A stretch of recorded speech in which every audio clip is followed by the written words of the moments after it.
Hey guys! So we are going to be doing a lot of work with number lines this week, and last week we touched on it just a little bit, but I wanted us to really dive in with it this week. So here on my whiteboard, I have drawn a number line, but I haven't put all of the numbers in there yet.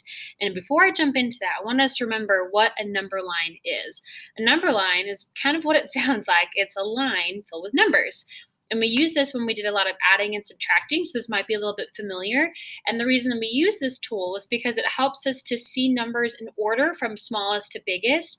It helps us to skip count. It helps us to add and subtract, helps us compare numbers, which we were doing last week. And we're going to keep working on that this week. Okay. So look at my number line here. It starts all the way down at 0 and it comes all the way down here to 10. Okay. Now, the nice thing with number lines is that they really help you visually see numbers and how they compare to each other, right?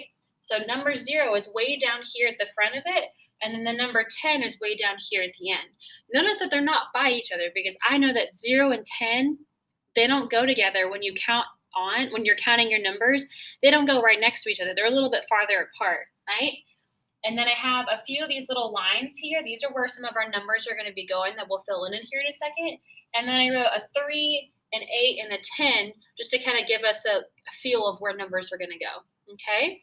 And so what you're going to be doing today is you're going to be filling out a number line that has some missing numbers. Now, number lines can go up to really, really big numbers or they can stay on smaller numbers. This one just goes up to 10 just for space and just so you guys can get a gist of it. So I'm going to grab excuse me, I'm going to grab a blue marker so you can tell which ones I'm filling in.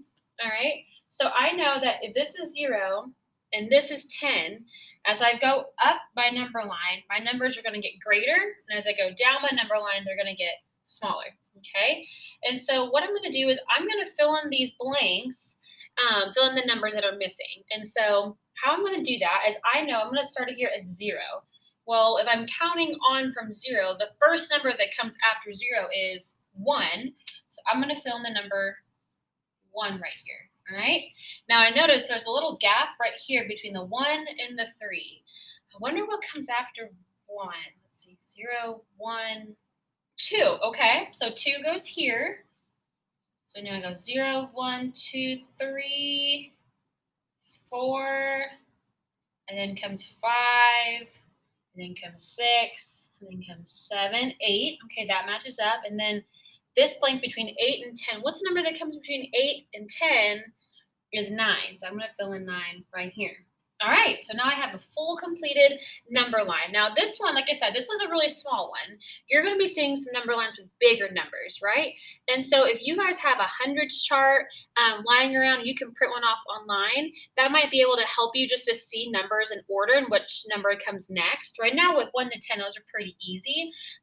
But what's helpful is that you might see some number lines that have numbers that are missing, but you can use the numbers that are already there to help you fill in those blanks, right?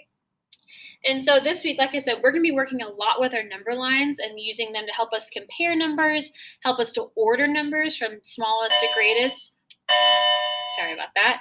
And then from greatest to least as well. So you're really going to be getting familiar with our number lines this week, okay? You also can print out number lines online too. If you Google number lines, blank ones, filled in ones, you can print those out too. Those might be really helpful resources for you guys just so you can kind of see them in front of you and you can play with them. You can use them to help you with your math this week. But number lines are going to be all about it this week.